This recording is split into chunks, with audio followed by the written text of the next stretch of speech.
ইব্রাহিম আলাইহিস সালামকে যখন আগুনে ফেলানোর জন্য নমরুদ অগ্নিকুণ্ড সাজাইলো, চরকা সাজাইলো, চড়ক গাছ সাজাইলো। যেই চড়ক গাছ কেন বানাইছে? কারণ নিজের হাত দিয়ে ইব্রাহিমকে আগুনে ফালাইলে হাত পুড়ে যাবে। আগুনের এত তাপ, আগুনের এত তাপ। তাফসীর ইবনে কাসিরে বলা হয়, যখন তারা নমরুদের প্রজাগুলো ইব্রাহিমকে বেঁধে রশিতে টান দিছে, রশির টান দিছে, কিন্তু চড়ক গাছ ঘুরে না। সব মানুষগুলো অবাক হয়ে গেছে, এত সুন্দর চরকা আমরা তেল দিয়া বেয়ারিং দিয়ে এত সুন্দর করে করলাম, এরপরেও চড়ক গাছ কেন নড়বে না? টানে নড়ে না। ইবলিস কানে কানে এসে বলে, নমরুদ, ইব্রাহিমের এই চড়ক গাছ নাড়াতে পারবা না। তোমরা কেন? গোটা দুনিয়ার মানুষ মিলেও যদি টান দাও, ইব্রাহিমের চড়ক গাছ নড়বে না। বলে কেন? কয় তুমি তো দেখো ইব্রাহিমের আপন বলতে কেউ নাই, কিন্তু ইব্রাহিম একজনের উপরে ভরসা করেছে, ইব্রাহিমের প্রভু আল্লাহ। ওই আল্লাহ ইব্রাহিমের পক্ষে আছে, চড়ক গাছ নাড়ানো যাবে না। কি করা যায়? ফেরেশতারা চড়ক গাছ ইব্রাহিমের পক্ষে ধরে আছে।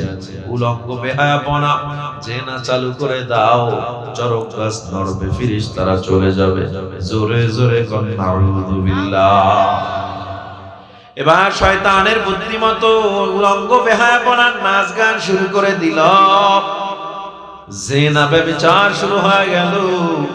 ফেরেশতারা চলে গেল, ইব্রাহিম আলাইহিস সালামের চড়ক গাছ টান দিল। জিবরিল আমিন এসে ডাক দিয়া কয়, পয়গম্বর খলিলুল্লাহ, ও আল্লাহর দোস্ত ইব্রাহিম, আল্লাহ আমাকে পাঠাইছে তোমাকে সাহায্য করার জন্য। তুমি তো আল্লাহর জন্য আগুনে পড়তেছো, আমাকে যদি এখন বলো আমি তোমাকে আগুন থেকে বাঁচায়া নিব। ইব্রাহিম আলাইহিস সালামের ভরসাটা আল্লাহর উপরে কোন লেভেলে, কোন স্তরে চলে গেছে। ইব্রাহিম আলাইহিস সালাম ডেকে বলে, জিবরিল, যেই আল্লাহ তোমাকে পাঠাইছে ওই আল্লাহ কি আমাকে ডাকে না? তোমার সাহায্য আমার কোনো প্রয়োজন নাই, আমার আল্লাহ আমাকে ডাকে, তোমার থেকে আমি সাহায্য চাই না। জোরে জোরে কর আল্লাহু আকবার। কথাটা আমার আল্লাহর এত পছন্দ হয়ে গেল, আল্লাহ তাআলা ডেকে বলেন, কুলনা ইয়া নারু কুনি বারদান ওয়া সালামান আলা ইব্রাহিম। ও আল্লাহ, আল্লাহ তাআলা ডাক দিয়া কয়, ও আগুন, খবরদার আমার দোস্তের একটা পশম যেন পড়ে না। ইয়া নারু কুনি বারদান ওয়া সালামান আলা ইব্রাহিম, ইব্রাহিমের উপরে ঠান্ডা হয়ে যাও। আল্লাহর হুকুমে আগুন ফুলের বাগান হয়ে গেল। জিকির করছে ইব্রাহিম নবী,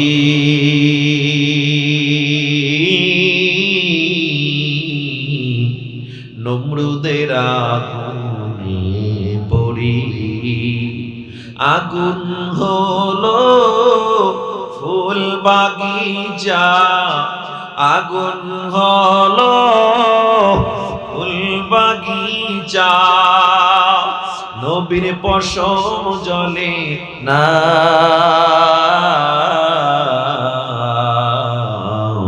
হামেশা জিকির করো মুমিন, গাফেল থাইকো না।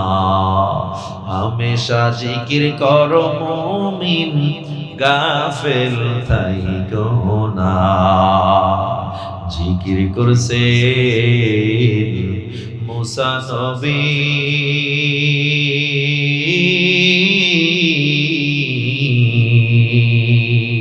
তুর পাহাড়ে বসি বসি, খোদার নূরে পাহাড় জ্বলে, খোদার নূরে পাহাড় জ্বলে, নবী মুসা জ্বলে না।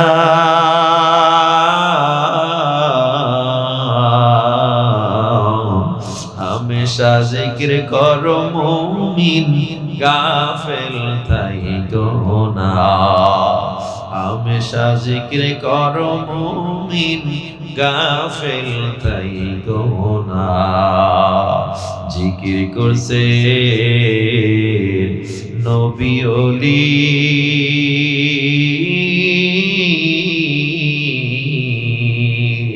মাওলার নূরে গেলেন মিশি, দিয়েছিলেন পর্দা খুলি, দিয়েছিলেন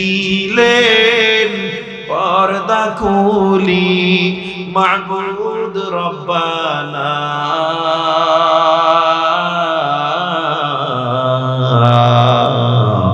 হামেশা জিকির করো মুমিন, গাফেল থাইকো না।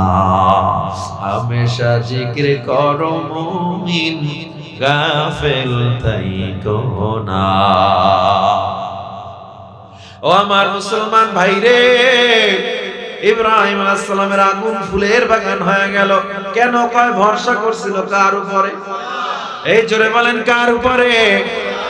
শুধু ইব্রাহিম আলাইহিস সালাম না, পৃথিবীর বিজ্ঞান বলবে কোন পশুর পেটে, কোন মাছের পেটে, হাঙরের পেটে যখন মানুষ ঢুকে যাবে, একটা মাছ যখন হাঙর খেয়ে ফেলছে, ওই মানুষ আর বাঁচার সম্ভাবনা নাই। কারণ ওই মাছের পেটে অক্সিজেন নাই, মাছের তাপমাত্রা পেটে গরম, শ্বাস করতে মানুষ পারে না, 1 মিনিটও মানুষ বাঁচবে না, গলে যাবে। আল্লাহ তাআলা কয় তোরা বলো গলে যাবে, আর তুই যদি ইউনুস নবীর মতো আমার উপরে ভরসা করো, তুই তাকায় কি দেখো না আমি ইউনুসকে 40 দিন মাছের পেটে জীবিত রেখেছি। তার মানে আপনার আমার ভরসা ওই লেভেলে নাই। ইউনুস আলাইহিস সালাম মাঠের পেছে গিয়ে ডাক দিলেন, লা ইলাহা ইল্লা আনতা সুবহানাকা ইন্নী কুনতু মিনাল যালিমিন। ভরসা করছে কার উপরে? আপনার আমার ভরসা হবে কার উপরে? আপনাকে আমাকে খাওয়ায় কে? চাকরি আমায় খাওয়ায় না, বাপ মা আমারে খাওয়ায় না, ওই ধন সম্পদ ব্যবসা আমারে খাওয়ায় না। আল্লাহ যদি না চায় ওই জমিন থেকে ধান উঠবে না। আল্লাহ যদি না চায় মাটির 1 গজ নিচে আপেল নাই, কমলা নাই, গাছ নাই, 2 গজ নিচে যেন কিচ্ছু নাই, মাটির নিচে শিকড় তাও তৈরি হইল নতুন করিয়া, সবকিছু ছিল অস্তিত্ব, আল্লাহর দয়ায় আসলো, ওই আল্লাহর সিজদা না দিয়া তুমি এরপরে ধান কাটতেছো, আযান চলতেছে মুয়াজ্জিনের, আল্লাহর দেওয়া ধান কাটতেছো, তো আল্লাহর সিজদা দিলা না। ও মুসলমান, কতবার নেমক হারাম আমরা। আল্লাহকে আমার দেওয়া পানি খাইয়া, আমার দেওয়া ফল খাইনি, আমার দেওয়া মাছ খাইনি, ওই নদীতে আমি আল্লাহ মাছ না বানাইলে খাওয়ার মতো ক্ষমতা তোর ছিল না, ওই জঙ্গলায় আমি আল্লাহ পশু পাখি না দিলে খাওয়ার ক্ষমতা তোর ছিল না, সব আমি আল্লাহ তোমায় দিলাম, সিজদাটা শুধু দিবি, আমি আল্লাহর একটু আল্লাহ বইলা ডাক দিবি, এতটুকুই করতে পারলি না, জেনে নে জেনে নে আদালতে কিবরিয়ায়ে কিয়ামতের ময়দানে আমি আল্লাহর সামনে দাঁড়াতে হবে। আল্লাহর সামনে যখন দাঁড়াইবা সেদিন তোমার হিসাব হবে। আর যদি আমি আল্লাহর দেয়া নিয়ামত খাইয়া যদি শুকর আদায় করো, দুনিয়ায়ও নিয়ামত তো দিব, পরকালেও তোমার নিয়ামত দিয়ে দিব। সুতরাং আমার ভরসা হবে কার উপরে? ইব্রাহিম নবীর মতো ভরসা করতে হবে, ইউনুস নবীর মতো ভরসা করতে হবে। ভরসা হবে একজনের উপরে, তিনি জবান খুলে বলেন কে? আমারে খাওয়ায় কে? আমার যত ধরনের এই দুনিয়ার আসবাবপত্র, সূর্য চন্দ্র যা কিছু আছে, বাতাস প্রবাহ, অক্সিজেন প্রবাহ, সব কিছুর ক্ষমতার মালিক কে? সুতরাং আমরা ডাকবো কাকে? আমার নামাজটা হবে কার জন্য? আমার রোজাটা হবে কার জন্য? আমার কুরবানি, আমার বেঁচে থাকা মরে যাওয়া হবে কার জন্য? আল্লাহ তাআলা বলেন, কুল ইন্না সালাতি ওয়া নুসুকি ওয়া মাহইয়ায়া ওয়া মামাতি লিল্লাহ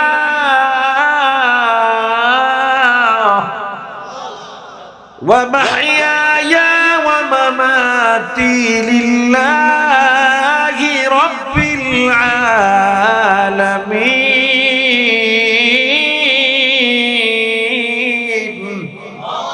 আমার নামাজ, আমার রোজা, আমার বেঁচে থাকা, আমার কোরবানি, আমার মরে যাওয়া সব হবে কার জন্য?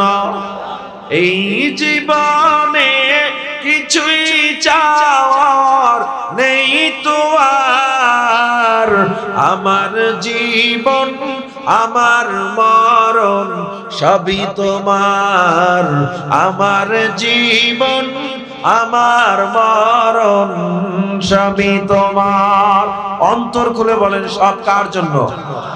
এই দুনিয়ায় আছি তোমার দয়াতে, তোমায় ছাড়া শান্তি পাই না কিছুতে, তুমি ছাড়া নেই হৃদয়ে কেউ তো আর, আমার জীবন আমার মরণ সবই তোমার, আমার জীবন আমার মরণ সবই তোমার। সব হবে কার জন্য? এই জীবনে কিছুই চাওয়ার নেই তো আর, আমার জীবন আমার মরণ সবই তোমার, আমার জীবন আমার মরণ সবই তোমার। এজন্য আমি শুরুতে একটা হাদিস পড়েছি, মান আহাব্বা লিল্লাহ ওয়া আবগাদা লিল্লাহ ওয়া আ'তা লিল্লাহ ওয়া মানা লিল্লাহ ফাকাদ ইসতাকমালাল ঈমান। কেউ যদি কোনো মানুষকে ভালোবাসে তাও হবে কাকে খুশি করার জন্য? কেউ যদি আবগাদা লিল্লাহ কারো সাথে রাগ করে তাও হবে কাকে খুশি করার জন্য? এই যে মারামারি করেন, খুনোখুনি করেন কেন? আমার জমি আর একজনে নিয়ে গেছে, এই নিজেদের মধ্যে এত পিটাপিটি। আপনার হক যদি কেউ নষ্ট করে যায়, নামাজটা বিছায়া দেন, আল্লাহর কাছে বলেন। সাউন্ড কমাইলেন কি একটু আগে? আমরা টের পাই হাত দিলে, যেভাবে ছিল ওইভাবে রাখতে, দরকার নেই কিছু করার। হে মুসলমান ইমানদার, আপনারা মারামারি করলেন, নিজেদের মধ্যে এত ভুল বোঝাবুঝি করলেন কেন? কয় স্বার্থের জন্য, রিজিকের জন্য। আমার মাটি তুই কেন নিছ? মাটি আপনার নাকি আল্লাহ? তো নিজে টাকা দিয়ে কিনছেন, আমাকে বলেন, ইনকাম করছেন, টাকা পাইছেন, এই টাকা আবার দিছে কে? আপনার রিজিকে না থাকলে এই টাকা পাইতেন নাকি আপনি?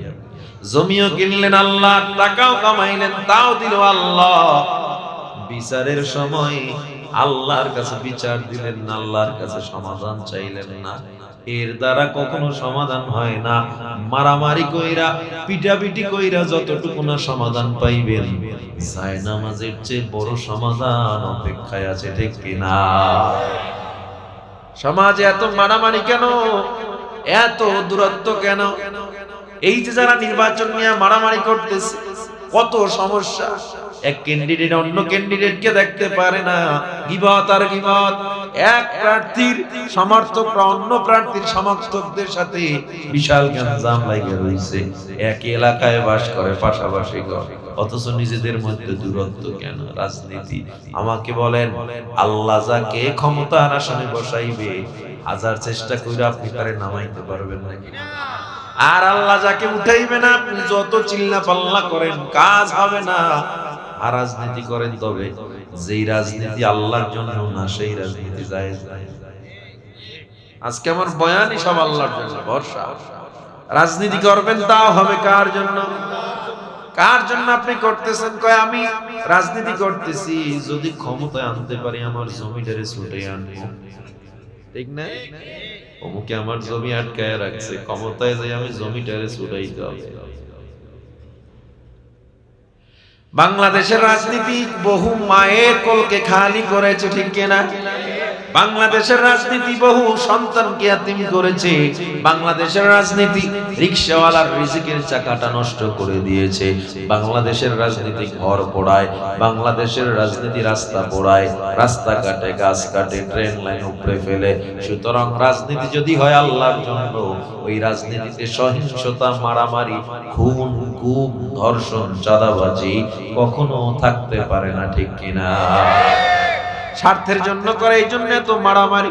স্বার্থের জন্য করে, এই জন্য দেখবেন একে অন্যের জমি দখল করে, একে অন্যের দোকান দখল করে, বাড়িতে থাকতে দেয় না, সব স্বার্থের জন্য।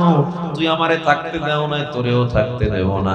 আচ্ছা আমারে বলেন, যারা থাকতে দেয় না আপনি তারে থাকতে দিলেন না, আপনি কি আজীবন ক্ষমতায় থাকবেন নাকি?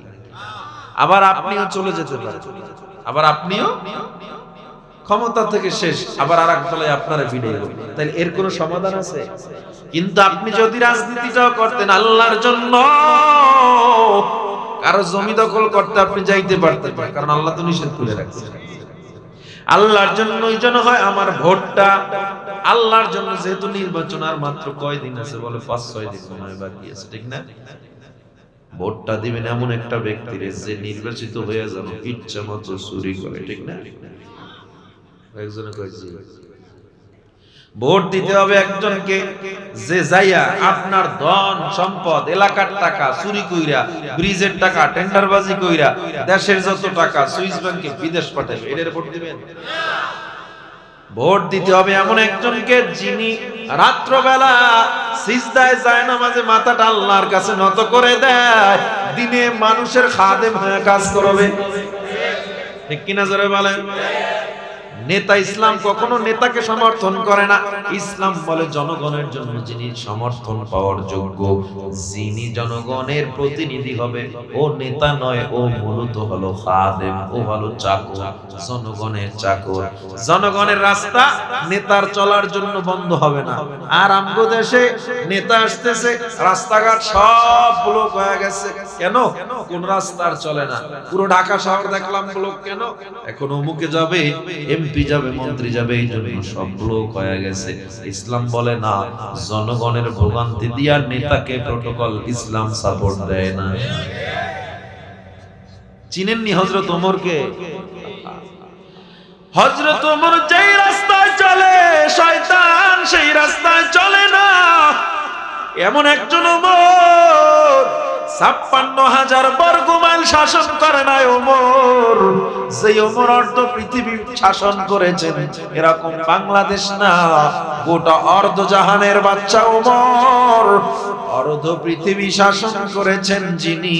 ধুলি তক্তে বসি খেজুরের পাতার প্রসাদ তাহার বারে বারে গেছে খুশি। বলেছেন হযরত রাসূল শেষ পয়গম্বর, আমার পরে যদি কেউ নবী হতো, হতো আমার সাহাবী ওমর। আমার পরে যদি কেউ নবী হইতো, হইতো ওমর। কেমন ওমর?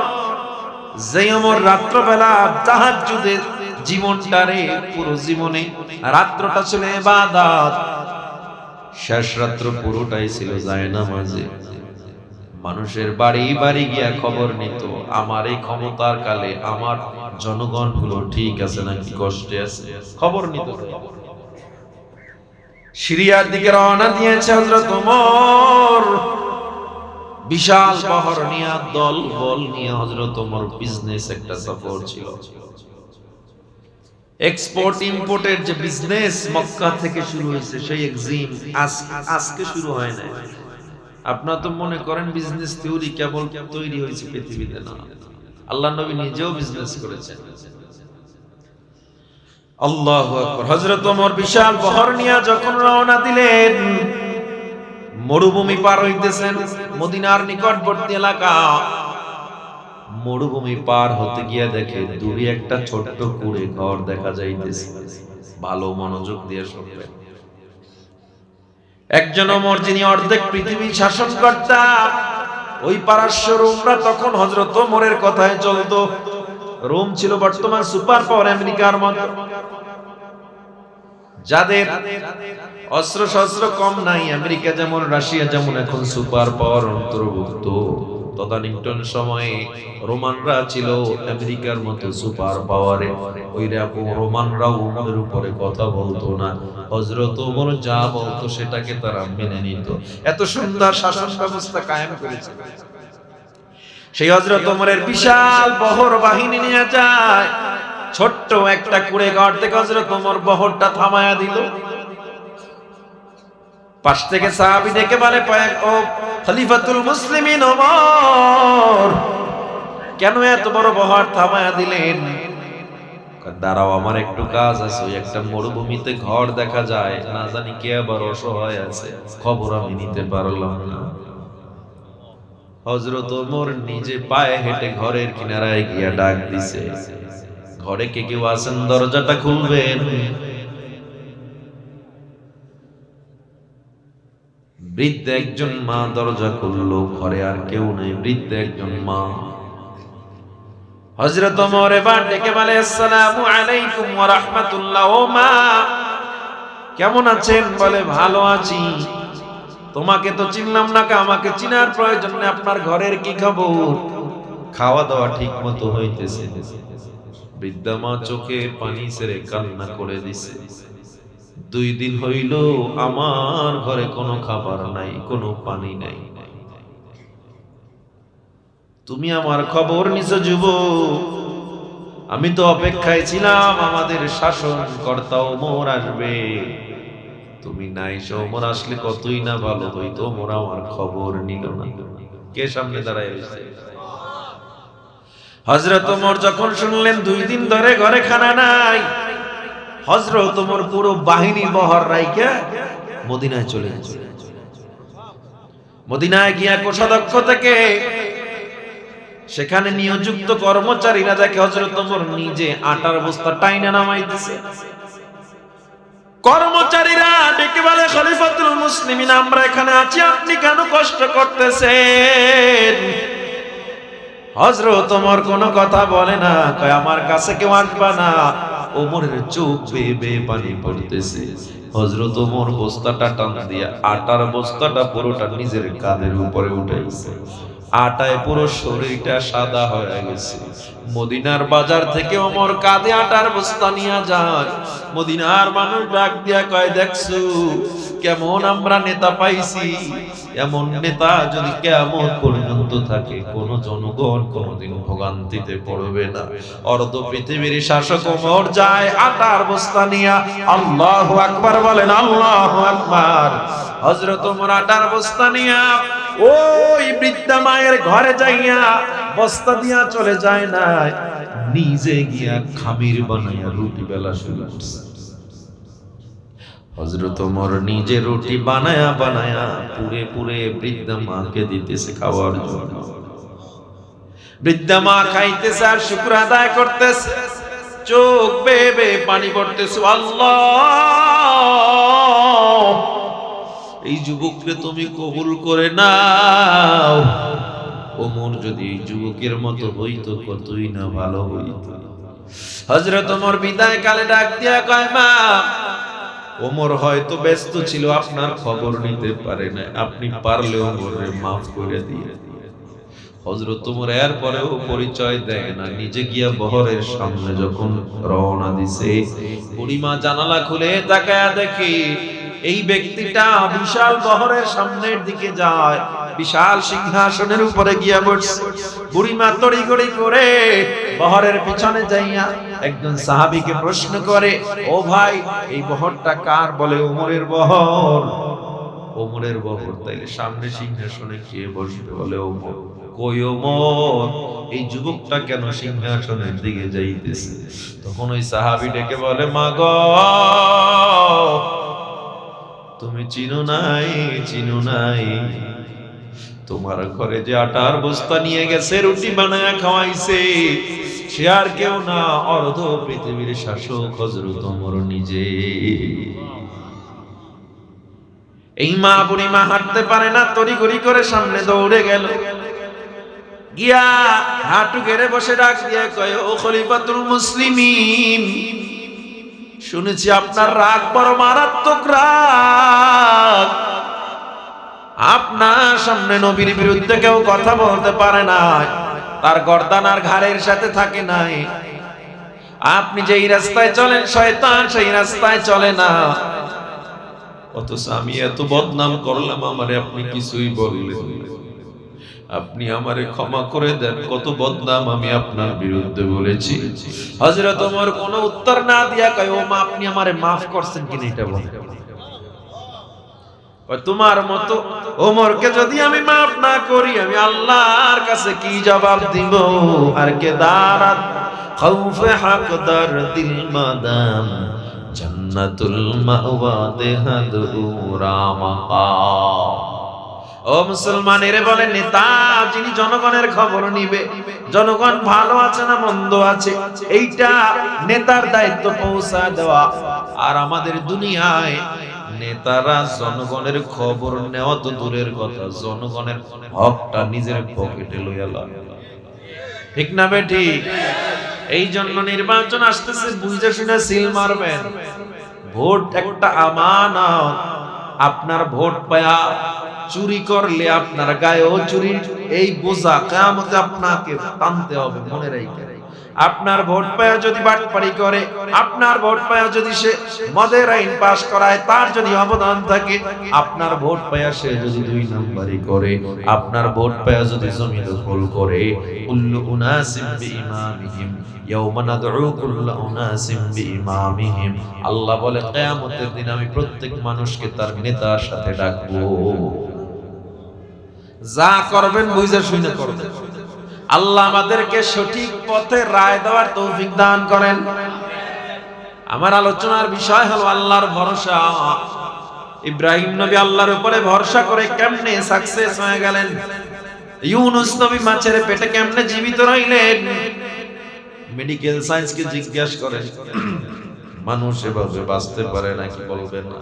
আল্লাহ কয় তোর মেডিকেল সায়েন্স এক জায়গায় রাখ, তোর আর্ট এক জায়গায় রাখ, তোর কসমোলজি এক জায়গায় রাখ, তোর জিওলজি এক জায়গায় রাখ, তোর ফিজিক্স আর এক জায়গায় রাখ, তোর অ্যাস্ট্রোলজি এক জায়গায় রাখ, তোর স্পেস স্টেশনের যত যন্ত্রাংশ সব একদিকে রাখ। সবকিছু তোরা তোদের মতো কর, আর আমি আল্লাহর দয়া আল্লাহর ক্ষমা আর একদিকে রাখ। পৃথিবী অকেজো হয়ে যেতে পারে, তোর সব বিদ্যাগুলো বন্ধ হয়ে যেতে পারে, আমি আল্লাহর দয়া আর অনুগ্রহ কোনোদিন বন্ধ হবে না। যারা আমার উপরে ভরসা করবে, তোর বিজ্ঞান সেখানে কাজ করবে না, আমি এমন ভাবে সমাধান করে দিব। তোমাদের কোন যুক্তি কাজে আসবে না, থিওরি কাজে আসবে না। কারণ যেই বান্দা আমার উপরে ভরসা করবে, ইব্রাহিমের মতো যেমন আগুন আমি ফুলের বাগান বানাইলাম, তুমিও ভরসা করবা, আমি আল্লাহ তোমার জন্য সব মুশকিলগুলো আসান করে দিব। তালা কখনো চাবি ছাড়া খোলে না, খোলে নাকি? এই তালাটা যদি হয় আবার রাজকীয় বিশাল তালা, সিংহাসনের বিশাল লোহার দরজা, তালাগুলো বড় বড়। আজিজে মিশর ইউসুফ আলাইহিস সালাম যখন জুলাইখার কামরায় বন্দী হয়ে যায়, ইউসুফ আলাইহিস সালাম একটার দুইটা না 7টা লোহার দরওয়াজা ভেদ করার পর জুলাইখার দরজাগুলো বিশাল তালা মেরে মেরে আটকায়া দিল। ওই অন্তরমহলের কামরায় গিয়ে জুলাইখা ডাক দিয়ে কয়, ইউসুফ, আজ এত বছর পর্যন্ত আমি অপেক্ষা করছি তোমার জন্য। ও ইউসুফ, আমার মনের বাসনা পূরণ করো। ইউসুফ আলাইহিস সালামকে আপনার মনের বাসনা আমি কেমনে পূরণ করব? আমি তোমার প্রতি আসক্ত হয়ে গেছি। ইউসুফ আলাইহিস সালাম বলেন, নাউযুবিল্লাহ, সন্তানের মতো আমায় আদর করলেন, এই কথা কি বলতেছেন? এটা আমি পারবো না। ইউসুফ আলাইহিস সালাম যখন বলে আমি পারবো না, জুলাইখা বলে কেন পারবা না? ইউসুফ আলাইহিস সালাম বলে আমার প্রভু আমারে দেখতেছে। জুলাইখা আগুনের যত মূর্তি ছিল সব মূর্তিগুলো রুমের মধ্যে কাপড় দিয়া রুমাল দিয়া সবগুলো মূর্তি ঢেকে দিয়েছে। এবার জুলাইখা ডাক দিয়া কয়, ইউসুফ, যেই প্রভুর ভয় করতেছিলাম ওই প্রভু আমাদেরকে আর দেখতেছে না। ইউসুফ আলাইহিস সালাম ডেকে বলে, জুলাইখা গো, আমি এমন এক আল্লাহর গোলাম, এমন এক আল্লাহর গোলাম যে আল্লাহকে কাপড় দিয়ে ঢাকা যায় না, পানির মধ্যে লুকাইলেও আল্লাহ দেখে, 7 আসমানে সিঁড়ি লাগায় পালাইলেও আমার আল্লাহ দেখে। আমি এমন এক আল্লাহর গোলাম যে আল্লাহ আমারে বানাইছে, যে আল্লাহ সকালবেলা পূর্ব আকাশে সূর্যটাকে উদিত করে দেয়, আবার পশ্চিম আকাশে অস্ত দেয়, যে আল্লাহ সমুদ্রের মাছের রিজিক দাতা, যে আল্লাহ বনের পশুর রিজিক দাতা, আমি ইউসুফ সেই আল্লাহর গোলাম। ওই আল্লাহকে আটকানো যায় না। জুলাইখা ডেকে বলে, তুমি কোন আল্লাহর ইবাদত করো? আমনের ইবাদত করো না? কয় না না, আমি এমন এক আল্লাহর ইবাদত করি। ও জুলাইখা, যিনি গায়েবের মালিক, যাকে দেখা যায় না, যিনি ঘুমান না, লা তাখুযুহু সিনাতুন ওয়ালা নাওম, লাউ কানা ফীহিমা আলিহাতুন ইল্লাল্লাহু লাফাসাদাতা। আমি এমন এক ইলার ইবাদত করি যার সাথে শরীক নাই। হুয়াল্লাহু আহাদ, আল্লাহুস সামাদ, লাম ইয়ালিদ ওয়া লাম ইউলাদ ওয়া লাম ইয়াকুল লাহু কুফুয়ান আহাদ। এমন এক আল্লাহর গোলাম যে আল্লাহ বেনিয়াজ, কারো মুখাপেক্ষী না। গোটা পৃথিবী যার মুখাপেক্ষী, গোটা সৃষ্টি জগৎ যার মুখাপেক্ষী, ওই ব্ল্যাক হোল, ওই নক্ষত্র, ওই গ্যালাক্সি, যা কিছু বলো না কেন, সব কিছু বানাইছে কে? ইউসুফ আলাইহিস সালাম বলে, এমন এক আল্লাহর ইবাদত করি যে আল্লাহ সব কিছু বানাইছে, তার নজর থেকে কেউ কখনো পালাইতে পারে না। এবার জুলাইখা বলে, তাইলে দেখি তোমার সেই আল্লাহকে বাঁচাইতে পারে নাকি। এইটা বইলে জুলাইখা ইউসুফের দিকে আগানো শুরু করছে। ইউসুফ চোখ দুইটা বন্ধ কইরা ভরসা করছে কার উপরে? এই ভরসাটা এখানে করছে, এই উদাহরণ এখানে শেষ না। মান জাদ্দা ওয়াজাদা, যে চেষ্টা করে সে পায়।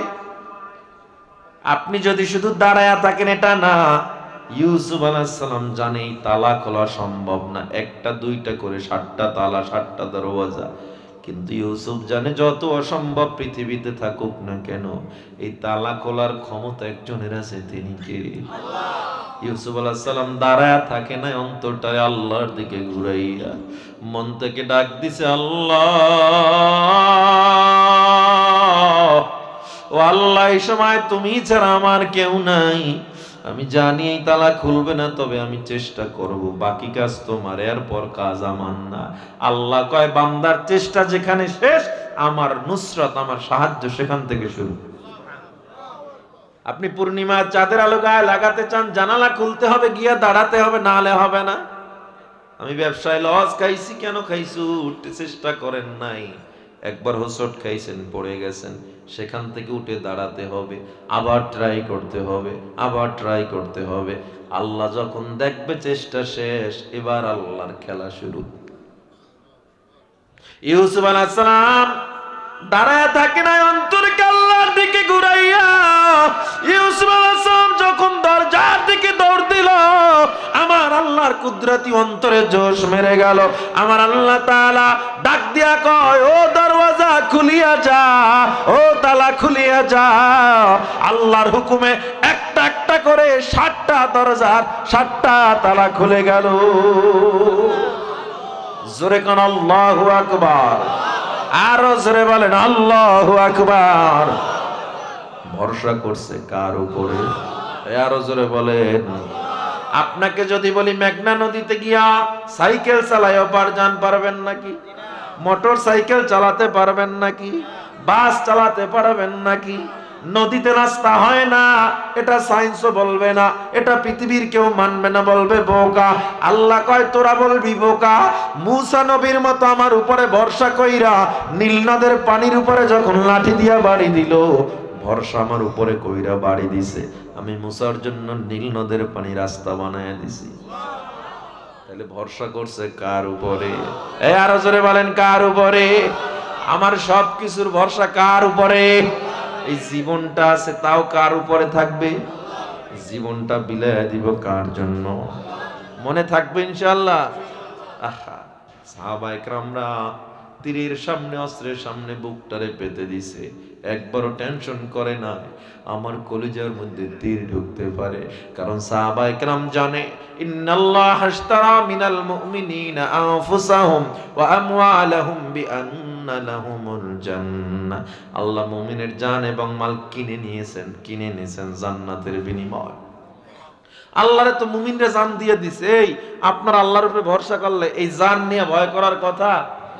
আল্লাহর এটা দিয়ে দিছে। আল্লাহ এখন নামাজ রোজা করতেছি, যাই করতেছি এই জান দিয়া পরিশ্রম করতেছি। জান যদি আল্লাহ লইয়া যায় ময়দানে, জিহাদের ময়দানে নেমে যদি আমার রক্তে রঞ্জিত হয়ে আমার ক্ষত বিক্ষত শরীর হয়ে যায়, আমার কিছু আসে যায় না, কারণ আমি জান কার কাছে বিক্রি করেছি? উহুদের ময়দানে আমার নবীর মাথায় হেলমেট পরা, এক বেঈমান হেলমেটের উপরে আঘাত করলো, হেলমেট ভেঙে লোহার কড়াটা নবীর কপালের মধ্যে ঢুকে পড়লো। আল্লাহর নবী রক্তাক্ত হয়ে গেলেন, নবীর দুইটা দাঁত ভেঙে জমিনে পড়ে গেল। আল্লাহর নবী কাঁপতে কাঁপতে জমিনে পড়ে গেল। ওই বেঈমান গোটা ময়দানে দৌড়ায় আর বল, তোরা শুনছু মুসলমানের নবীকে আমি হত্যা করে ফেলেছি। শব্দটা যখন হযরত ওমরের কানে গেছে, হযরত আলীর কানে গেছে, যুদ্ধের ময়দানে ওমরের হাতের তরবারিটা পড়ে গেছে। দৌড়ায় পাগলের মতো নবীর কাছে গেছে। ওমর, আলী, আবু বকর, ওসমান পাগলের মতো দৌড়াইতেছে। আমিরে হামজা দৌড়ায় নবীর কিনারায় দাঁড়াইলো, গিয়া দেখে আমার নবী জমিনে পড়ে আছে রক্তাক্ত হইয়া। হযরত আবু বকর নবীর দেহটাকে নিজের রানের উপরে রাখলো, তাকায়া দেখে লোহার কড়া নবীর কপালের মধ্যে ঢুকে রইছে। হযরত আবু বকর নিজের দাঁত দিয়া লোহার কড়াটা টান দিবে। হযরত ওমর ডেকে বলে, ভাই আবু বকর, এই ভালো কাজটা থেকে আমার মাহরুম করবেন না। আমি বেঁচে আছি অথচ আমার নবীর আঘাত করেছে, সহ্য করা যায় না। আল্লাহর কসম করে বলি, নবীর এই লোহার কড়াটা আমাকে উঠাতে দেন। কসম শুনে আবু বকর হযরত মুহাম্মদুর রাসূলুল্লাহ সাল্লাল্লাহু আলাইহি ওয়াসাল্লামকে ওমরের কিনারায় যখন দিয়ে দিল, হযরত ওমর নিজের কোলের মধ্যে নিয়া যখন নিজের দাঁত দিয়া নবীর লোহার কড়াটা টান দিল, লোহার কড়াটা টান দেওয়ার সাথে সাথে ওমরেরও দুইটা কাঁচা দাঁত ভেঙে জমিনে পড়ে গেল।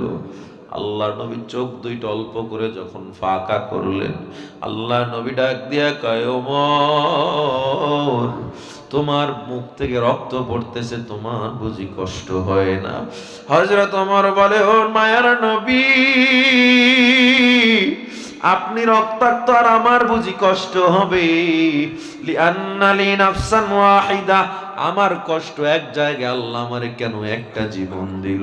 ও নবী, আল্লাহর কসম, ওয়াল্লাযী নাফসি বিয়াদি, যে আল্লাহর হাতে আমার জান এবং প্রাণ, আল্লাহ যদি আমাকে এখন 100 জীবন দিত আর আমি শুনতাম আপনার গায়ে আঘাত আসবে না, 100 জীবনের বিনিময় আমি আল্লাহর রাস্তায় 100 জীবন কোরবানি করে দিতাম। আল্লাহর নবীকে যখন পাথরের সাথে হেলান দিয়া বসানো হলো, মায়ার নবী উহুদের যুদ্ধের দিকে তাকায় দেখে সাহাবায়ে কেরামরা মার খায়। আল্লাহর নবী ডেকে বলে, ও সাহাবায়ে কেরাম, ওমর, আলী, আবু বকর, ওসমান, আমিরে হামজা, জলদি যাও, আমার সাহাবায়ে কেরামরা মার খায়, আমার কাছে থাকার প্রয়োজন নাই। হযরত ওমর কয়, নবী আপনার একা ফেলাইয়া কেমনে আমরা যাব? আল্লাহর নবীকে আল্লাহর কসম করে বলি, যাও, এখানে থাকার প্রয়োজন নাই। আল্লাহর কসম শুনে বাধ্য হয়ে সবাই যখন রওনা দেয়, আল্লাহর নবীকে আকাপে বেঈমানরা তীর মারা শুরু করে দিল। তালহা রাদিয়াল্লাহু তাআলা আনহু লাফ দিয়া গিয়া নবীর সামনে দাঁড়ায়া গেল। সামনে গিয়া বুকটারে তীরের দিকে ঘুরায়া দেয়, যেদিক থেকে তীর আসে সেদিকেই তালহা তার বুকটারে ঘুরায়া দেয়, যেদিক থেকে তীর আসে সেদিকেই তালহা বুকটারে ঘুরায়া দেয়। আল্লাহর নবী তাকা দেখে তালহার গায়ে একটা দুইটা না 70 তীর বর্ষার আঘাত। এরপরও তালহা সামনে থেকে সরে না। এক তীরের আঘাতে মানুষ দাঁড়াতে পারে না, এক তীরের আঘাতে মানুষ কথা বলতে পারে না, জমিনে পড়ে যায়। সেখানে 70টা তীর বর্ষার আঘাত, এরপরেও তালহা সরে না। নবী দেখে তালহা কেমনে এখনো দাঁড়ায় রইছে। শুধু দাঁড়ায় রইছে না, হঠাৎ করে ঘুইরা নবীর ডানা ধইরা কাঁধে উঠাইয়া ফেলছে। আল্লাহ নবী কয়, তলহা আমারে কাঁধে কেন উঠাইছো? তলহা কয়, মার নবী, আমার শরীরের সব রক্তগুলো পড়ে গেছে, মনে হয় আমি আর বাঁচবো না, কিন্তু আপনাকে কাঁধে জন্য উঠাইছি, আপনারে পাহাড়ের একটু উঁচু জায়গায় নিয়ে সেফ জায়গায় রাখবো, কারণ আমি মরণের আগেও যেন দেখতে পারি আপনারে কোনো বেঈমান মারে না। তালহা রাদিয়াল্লাহু তাআলা আনহু একটু উঁচু জায়গায় নিয়ে নবীকে যখন শোয়াইলেন, আল্লাহ নবী উঠে বসছে, তলহা শুয়ে পড়ছে। আল্লাহ নবী তলহার দেহটাকে নিজের কোলের উপর উঠাইয়া মাথা মুছাইতেছে।